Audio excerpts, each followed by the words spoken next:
Hi, welcome to Bob Law Now. Welcome to my podcast with the conversations that we have with movers and shakers and opinion makers.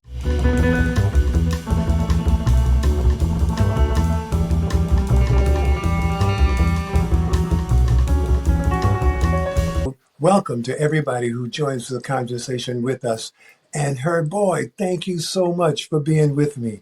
Oh yeah, it took us a little patience on this, but when it comes to the new technology, I'm no real sophomore on that. I'm ready to go to the mat on it, make sure it happens. I'm glad to be with you, Bob, in Well, any format, except well, wrestling. yep, and I'm so glad to be able to have this conversation with you. Hmm. I'm not uh, as computer literate as you are, and so I appreciate your helping to make all this happen on your part. There's a Okay. bunch of things I want to just ask you about. But as we say, Herb Boyd is an editor, a journalist, a scholar, a teacher, all of that, and Hmm. and more as we continue to have the conversation. So, but I wanted to get your take on a number of things that you've been watching around the country Hmm. here, and as well as watching what's going on in New York City, where you are, where you have been as a journalist with the Amsterdam News here in New York City. So let me just ask you this: Hmm. has there been any conversation about a need for a national, social, cultural, spiritual agenda? Is that such a thing that already exists? I know that there are some other organizations or other groups of people have developed an agenda, like the Trump organization with that 225. What is it called? They have, Project 2025. Yes. yeah, they have a national agenda. Hmm. Um, but have you heard any conversations about such the kind of an agenda being developed within the black community? Well, I think in one way, Bob, that's a good thing in the sense that maybe something very quietly, in a kind of a serpentine way, is taking place, that people are gathering and talking about this and planning and plotting and kind of like under the current. In other words, we're not going to come out and expose exactly what we're doing at this case. Before, when we did that, you absolutely got neutralized. So you don't need to broadcast what you're doing. But if you can very quietly and secretively go about this and create a critical mass to deal with them. Of course, the marches and demonstrations, those things are taking place.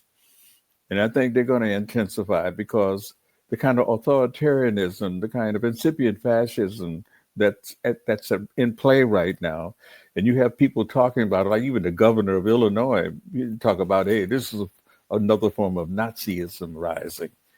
So if we have that kind of dialogue, that kind of discourse going on, I'm sure that in some way it's going to gather in a way which we can begin to have some kind of real broadcast and let it come out once we're shaped and formed and ready to deal with the very specifics of the Trump administration and Project 2025. They're inseparably linked.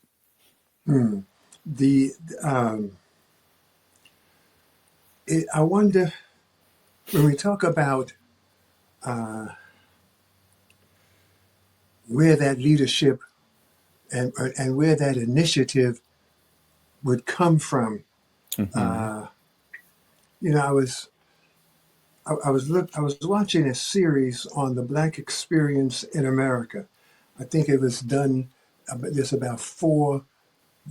There are at least four videos or documentaries by Louis Gates, The Black Experience. And Elijah Muhammad is one of the most, he has global influence and has an organization that has produced some dynamic leadership. But I just wonder about is that a oversight still that the nation of Islam? How do you not in a discussion about the black religious experience and even the black political experience? How do you overlook? I would think how do you overlook Elijah Muhammad?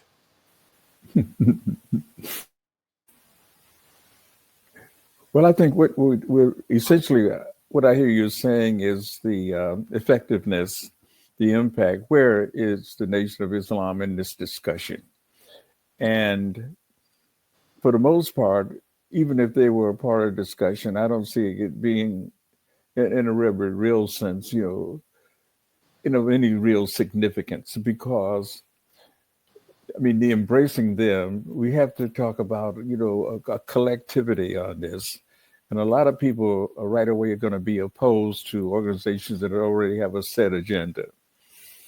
So you know exactly where they're coming from. I think that particular modus operandi, for the Nation of Islam has not changed since 1975 with the death of Elijah Muhammad. I mean, they have Savior's Day where we have, of course, I'm very, very sensitive to anything to do with the Nation of Islam. At the same time, I can be very critical because, of the long-standing relationship that I have with Malcolm X and with some of the organizations affiliated with him.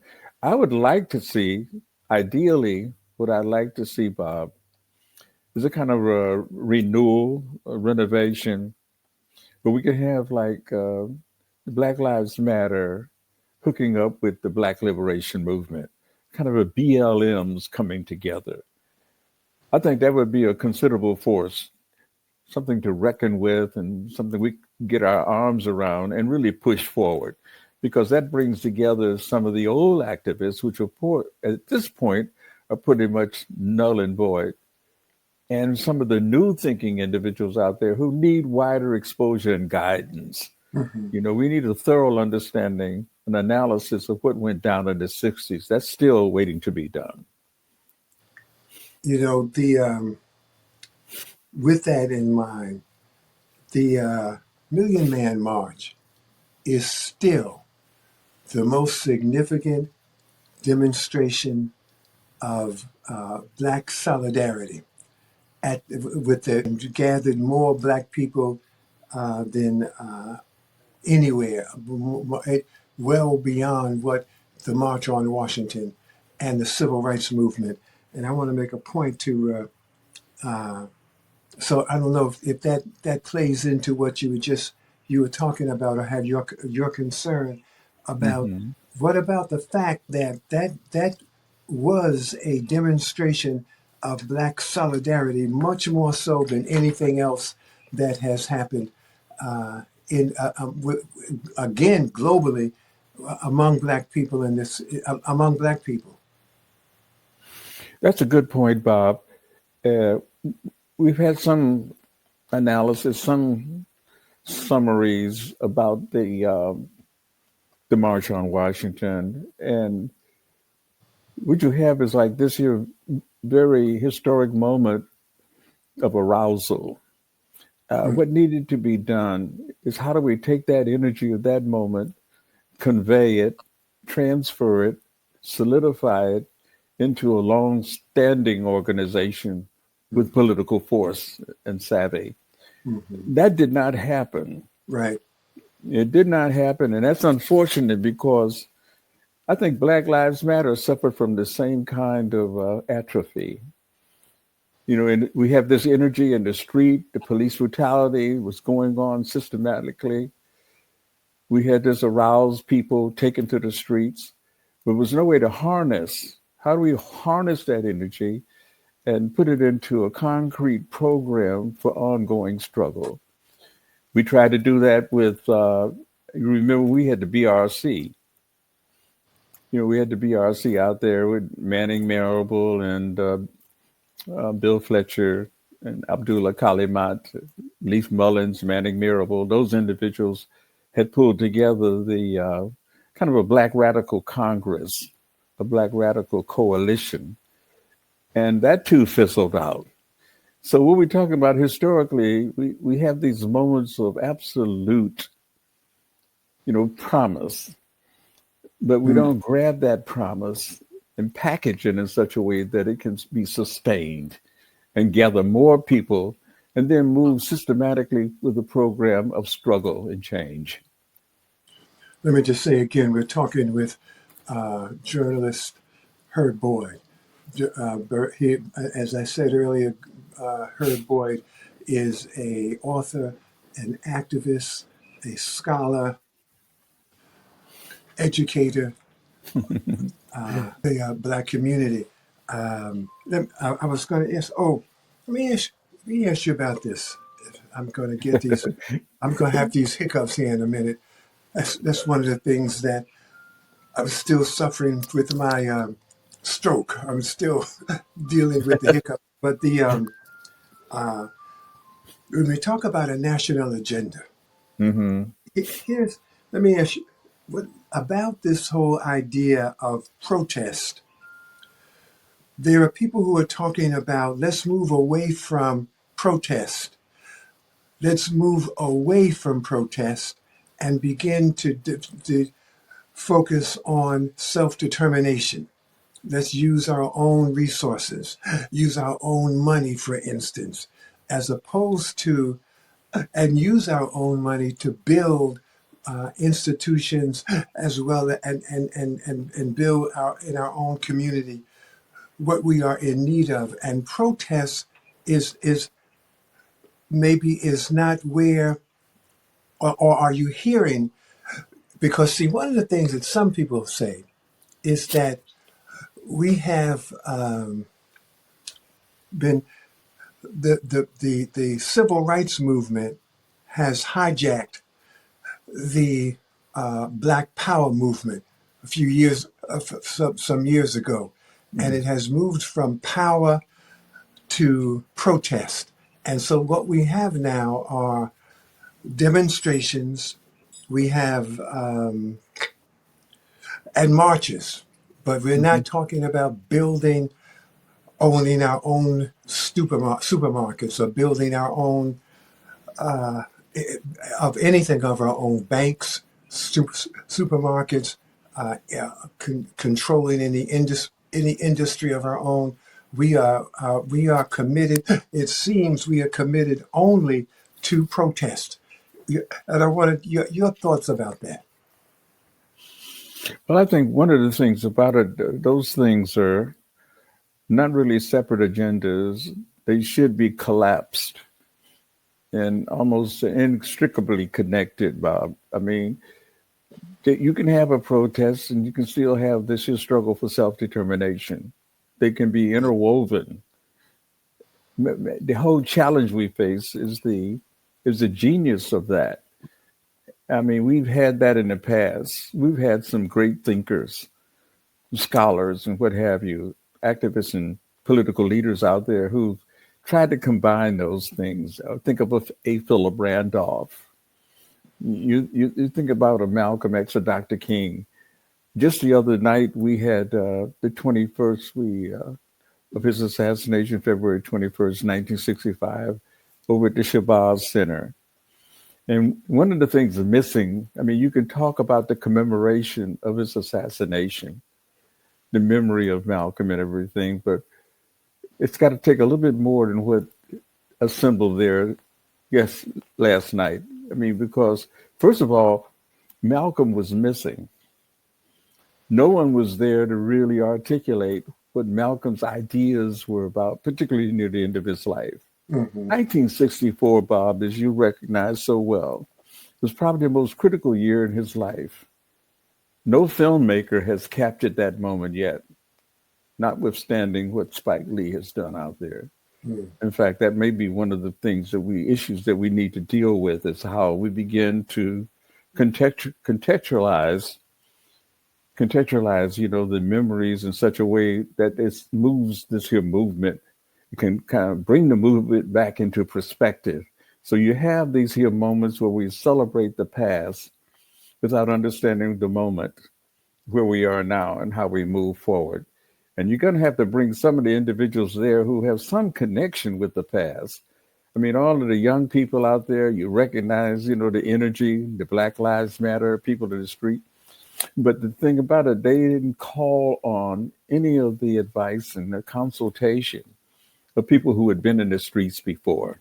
Mm-hmm. I think one of the things is that it's almost like we have to start all over again. Mm-hmm. And that's always a defeatist thing right away because you're retreating back in a Sankofa way. It's all right to look back so long as you're also facing forward. Mm-hmm. We're talking with our brother journalist, historian, author, educator, talking with Herb Boyd. And I was going to, but I don't know. I guess we may have spent enough time with this notion, this whole idea.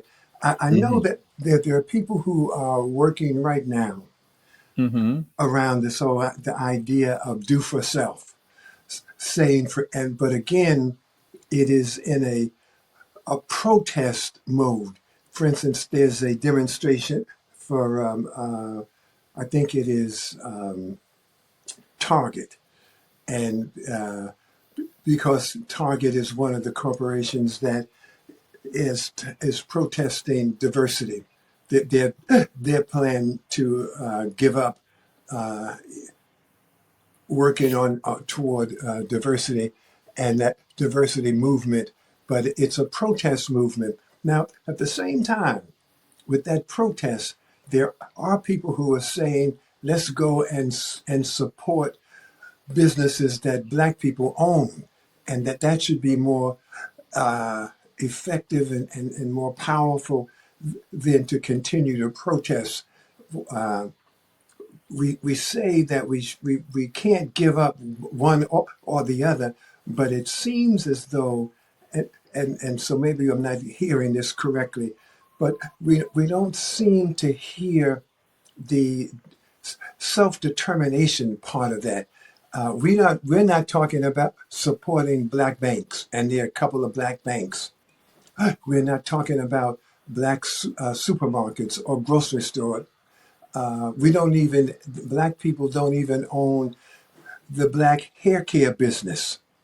And so there are some folks who are saying we have to move much more so toward that kind of self-determination. Shouldn't we by now own a grocery store or a grocery store or a chain of grocery stores? What about the protest movement is really not what is happening for Black people at right now, or is it still necessary to continue? Are we really being clear about how we put the twos together, or maybe there has to make it put more emphasis on the self-determination, a movement for self-determination? Oh, yes. Well, again, I think that, first of all, Dr. King used to say that all the money is tainted. Then he would say, it tain't enough. The same thing with protests. I don't think we've had enough in a very concrete way, in a significant way, the protests that could bring about change after the civil rights movement.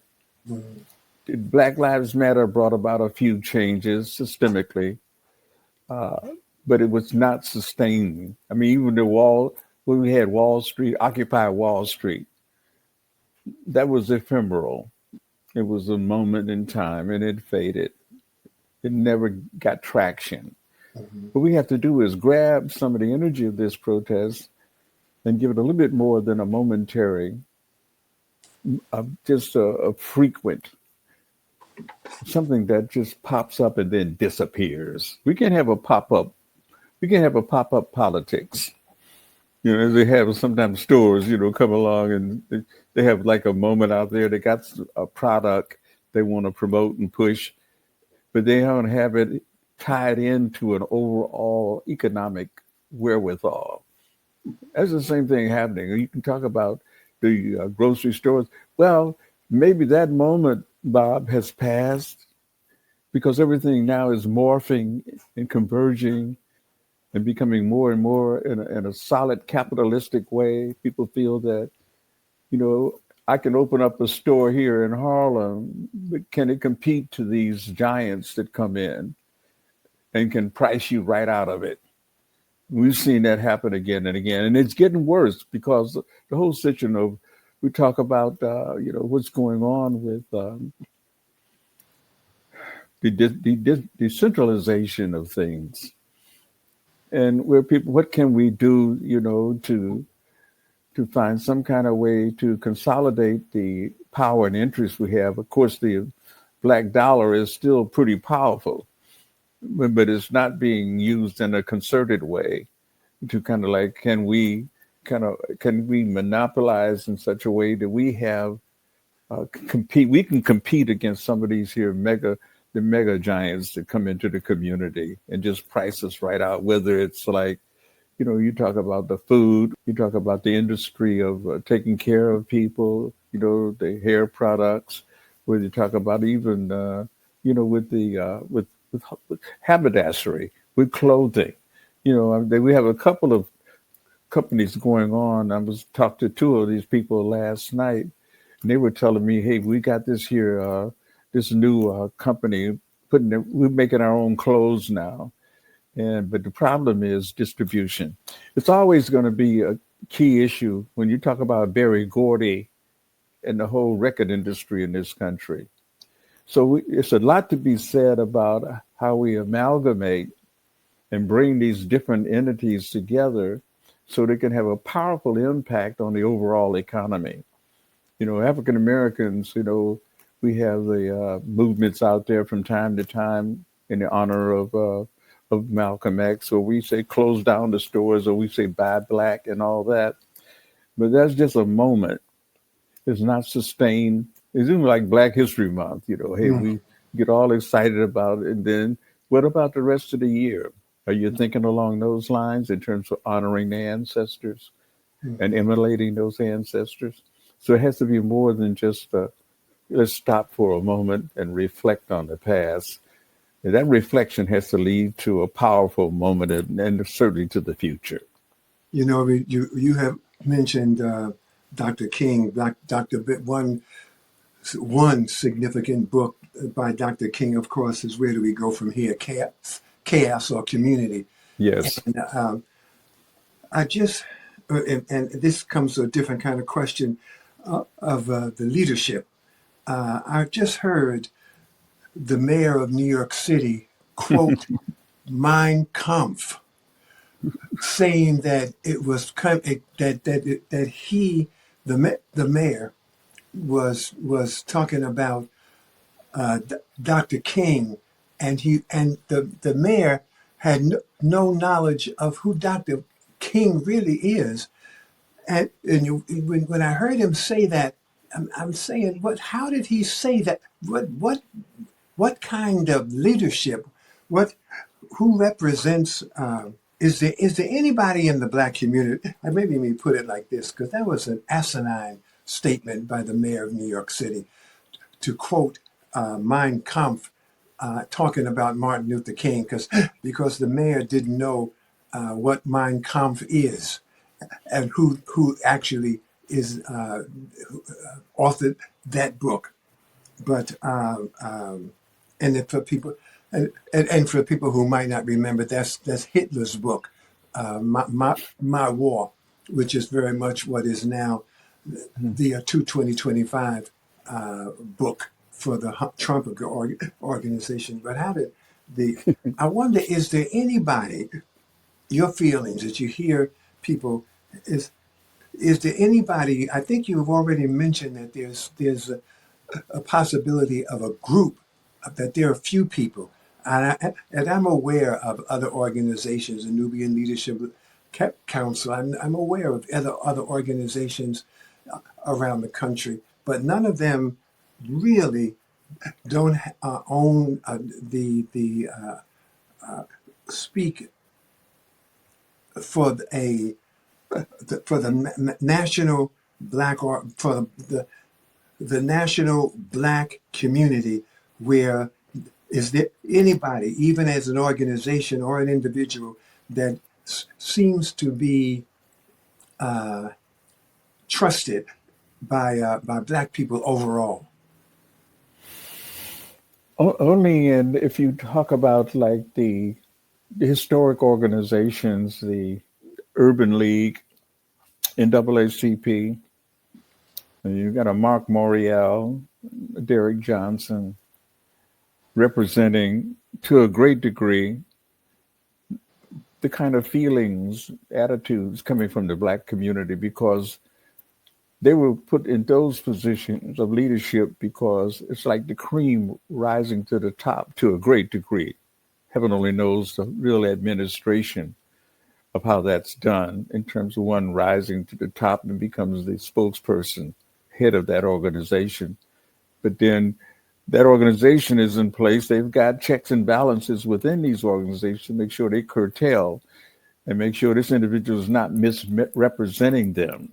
Mm. So in as much as you have some of the other organizations have kind of like, they're not making much noise. You don't hear them. I talk about the Association of Study of African American Life and History. But wait, And they, let me tell you. I'm sorry to interrupt, but sure. we're running out of time, Oh my goodness. and getting to the point where I wanted to really get into this. Oh yes. I've never considered those organizations as organizations that are trusted by the masses of black people. Those organizations are owned by corporate America.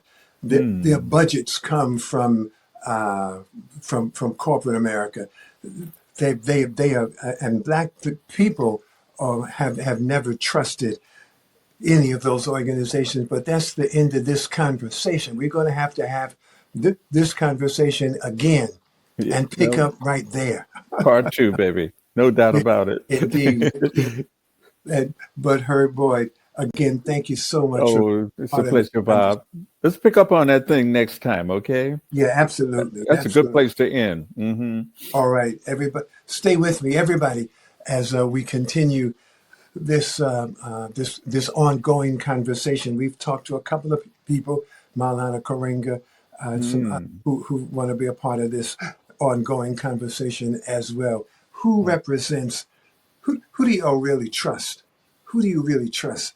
So I want to come back to that and see if we can't get some people to join in on the conversation, Hmm. so that we can get some input from other people as well, uh, as they listen to these conversations. And again, for Harry Boyd, thank you Oh, so it's a much. Thank pleasure. you for being with me. There ought to be a law, and there is one. Indeed.